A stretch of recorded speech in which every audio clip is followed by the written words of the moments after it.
Wednesday, October 3rd, 2018. My name is Jargo. You can find me on Twitter at NotJargo. You are tuned into OneWrestlingVideo.com, and this is NXT. We're here tonight to talk about this week's episode of NXT as well as the first night of round 2 of the Mae Young Classic.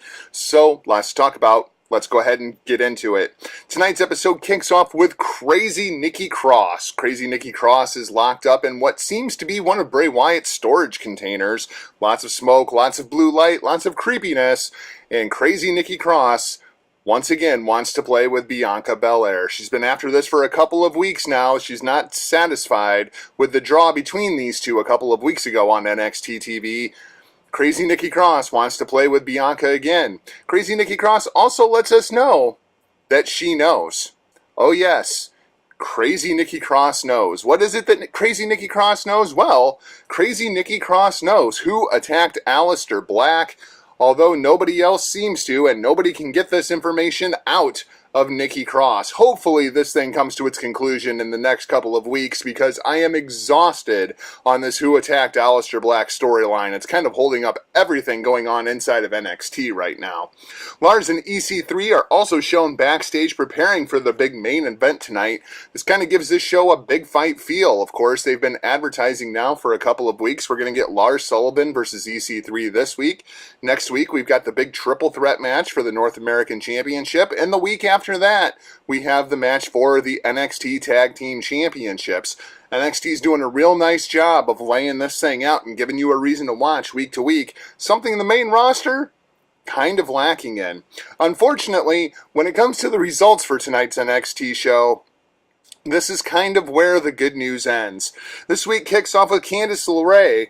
Kicking off tonight's episode, she'll be taking on the first woman of NXT, Lacey Evans. We saw this set up on last week's episode of NXT when Lacy told Johnny Gargano that he should have married a real woman who will fight by his side. There's also a rematch from earlier this year on NXT TV, which saw Candice LeRae get the victory. A shove to start off the match, and Lacy takes her down. Lacy does this really cool head scissors spot where she actually starts doing push-ups while holding Candice in the head scissors. They go back and forth. Lacy shouts out that Candice is a loser just like her husband. Candice unloads on Lacy in the corner and is pulled off by the referee. Goes back after Lacy again pulled off by the referee. And this time when she goes into charge, Lacy hits her with the woman's right, knocks out Candice LeRae, pins her for the 1-2-3. Here we are again.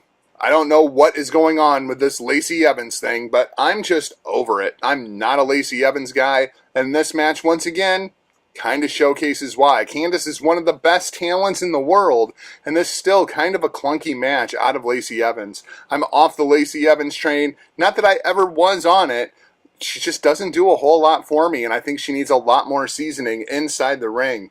We then get a video package that's building up to the NXT North American Triple Threat match. This match, once again, happening next week on NXT TV. We also get a Tommaso Ciampa backstage vignette. Ciampa seems to have this one spot in the backstage area where he likes to go and cut all of his promos, and evidently he has his phone permanently set up there, because it's kind of weird how he just walks into the shot.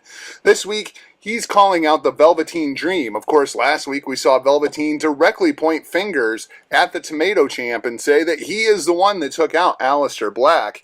This week, Tommaso Ciampa says to the Velveteen Dream, be careful. Keep your theories and your accusations to yourself and stay out of the Champ's spotlight.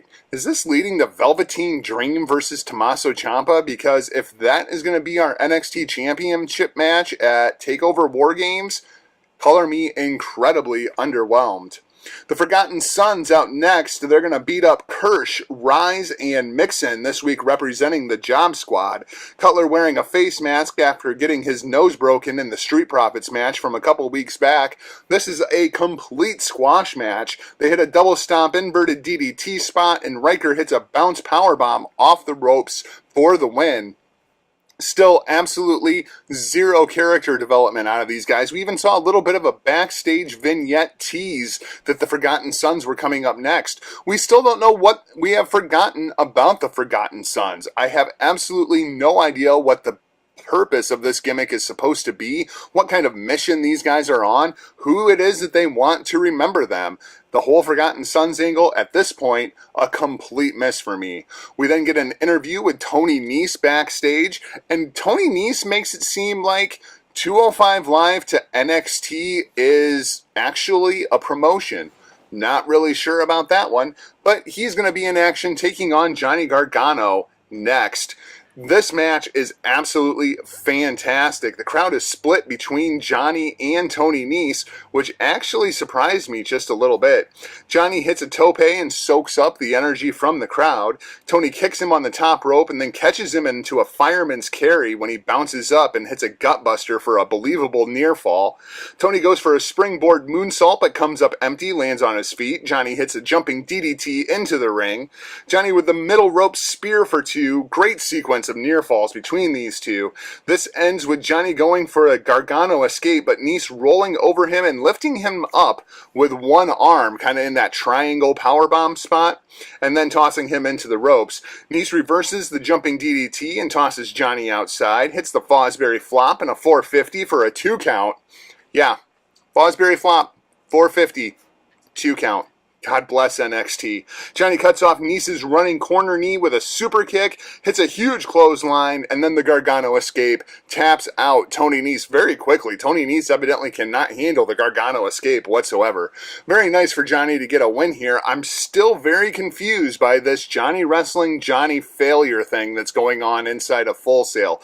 I know that this was all storyline when the Dream started this Johnny failure thing, but I'm kind of over it. I don't want Johnny Gargano as any kind of a tweener. I just want Johnny Gargano as the face of NXT. We then get a video package that's the 1-2 punch reintroduction, kind of reintroducing us to Danny Burch and Oney Lorcan, who they are as a tag team, why they've been out of action. Very well done. Great video package, kind of recapping what happened at TakeOver Chicago when Lorcan got his orbital bone broke. We also get the announcement, Nikki Cross versus Bianca Belair. That's going to be going down in 2 weeks. Next week, Keith Lee is going to be taking on Kona Reeves, as well as that Triple Threat North American Championship. Yes, the third time they reminded us in a half hour that this match is happening next week between Cole, Ricochet, and Pete Dunne. Your main event of the night, Lars Sullivan taking on EC3. EC3 stops doing his usual entrance and charges the ring. Of course, he's angry that Lars Sullivan jumped him backstage a couple of weeks ago. He rams Lars into the steps several times and hits a big suplex on the ramp. Really, really stiff match between these two. Lars' back is bleeding from the steps and EC3 is bleeding from the mouth and a cut over his eye. Lars hits a freak accident on the apron. Big diving headbutt for the win. So we're putting Lars over EC3.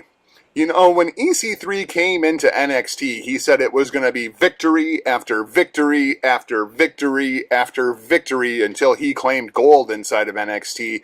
At this point, it almost feels like EC3 is kind of in that Kassius Ohno role. Don't get me wrong, I love EC3 and I love Kassius Ohno. The problem is, it seems like they're in a player coach role and they're down there to get more guys over. I'm ready for EC3 to go directly to the main roster. I feel like we're just fiddle farting around with him down there in NXT. That's going to wrap things up for this week's NXT. Let's go ahead and toss things over to this is MYC. Round 2, Night 1 underway here tonight. Some really good matchups. Let's take a look at these 4 matches and see who's going to be moving on to the quarterfinals. Toni Storm kicking off second round action. Storm, of course, one of the favorites in this tournament. She's taking on Hiroyo Matsumoto, the Lady Godzilla, here in the second round. Lots of history between these two women, which they actually put over on commentary, which was nice to see. Very much a 50-50 split in this match, not just during the match, but also amongst the Full Sail faithful and their fan support, which really kind of surprised me. I absolutely thought that this place would be 100% for Toni Storm. Matsumoto hits Storm with 2 huge clotheslines, very Rainmaker-like. Lady Godzilla picks up the 22-year-old Aussie for a third. Storm drops down, goes behind, rolls up Matsumoto, floats over, scores the 3 with a jackknife cover. Great way to kick off round 2. Toni Storm is fantastic. Don't send her to NXT UK. Don't send her to NXT. Just put her on SmackDown. She is ready to go. That girl is a freaking firecracker. Your second match of the night is NXT UK Women's Champion Rhea Ripley taking on our American Ninja Warrior, the mighty Kacy Catanzaro. Kacy starts out hot, but once Ripley gets a hold of her, the tone of this match changes rather drastically. Ripley starts playing the power game, just tossing Kacy around. Kacy shows a lot of heart, trying to mount a comeback a few times, only to be cut off by Ripley. Kacy hits a huge around-the-world DDT, but Kacy can't take advantage as she's been beaten down too much throughout the match. Kacy comes over the top with a corkscrew and down goes Ripley. Kacy hits a bunch of high-spot offense back inside, as well as this very, very dangerous springboard dropkick thing that she did. She botched it the first time, went back and did it a second time, and I can absolutely see how she botched it the first time. That move is absolutely crazy. Ripley finally ends this thing, getting the win over Kacy Catanzaro, who put up a great fight. Really liked what I saw out of Kacy here. She's obviously still very, very green. This match very, very rehearsed. But give Kacy another year. I look forward to seeing what she can do in the Mae Young Classic in 2019. Ripley, absolutely fantastic. That girl is a great showcase for the NXT UK brand. Your third match of the night, of the Mae Young Classic, features hometown girl Lacy Lane taking on the bipolar judo black belt Taynara Conti. We got to hear a lot more of Conti speaking English in this week's video package, and she's actually come surprisingly a long way. Conti very aggressive here tonight. Lane clearly the babyface amongst the Full Sail faithful. Lane hits a crucifix bomb kind of out of nowhere in a very quick match to move on to the quarterfinals and huge upset victory over Taynara Conti. Conti, of course, making it to the quarterfinals last year as well. I thought this was a really, really good showcase for Taynara Conti, though. She's getting a lot more offense in. Lane kind of pulls this thing out of the middle of nowhere. And she would be taking on the winner of your main event tonight, which features Meiko Satomura taking on last year's semifinalist Mercedes Martinez. This is one of the more anticipated matchups of the second round, and an incredible display of Joshi Strong style. Fantastic match between two of the best female professional wrestlers in the world. I could give you a play-by-play breakdown of this match. Just do yourself a favor and actually go watch it. Excuse me. Story of this match: Martinez trying to hit Meiko with her signature Fisherman Buster after two failed attempts. Finally hits it only to have Satomura kick out at 2. Mercedes goes for a surfboard dragon sleeper combo, but Satomura hits a couple of huge kicks as a counter and defeats Mercedes Martinez. Great freaking match. Satomura to take on Lacy Lane in the next round. I look forward to that matchup, as well as a potential matchup looming in the semifinals against Toni Storm. So that's going to wrap things up for this week's episode of This is NXT and This is NYC. Thanks for watching, and if you haven't already, please hit that subscribe button, and don't forget the little bell so that you're always notified of all the new content from us here at One Wrestling Video. Then grab your favorite podcast listening device and search for the Hitting the Marks Pro Wrestling Podcast. Drop us a subscribe there so you never miss any of the content from myself or my tag team partner Rick Vickery, with new episodes dropping every Friday. That's it for this week. We will talk to you here at One Wrestling Video next week for another episode of This is NXT. For now, this is Jargo, closing transmission.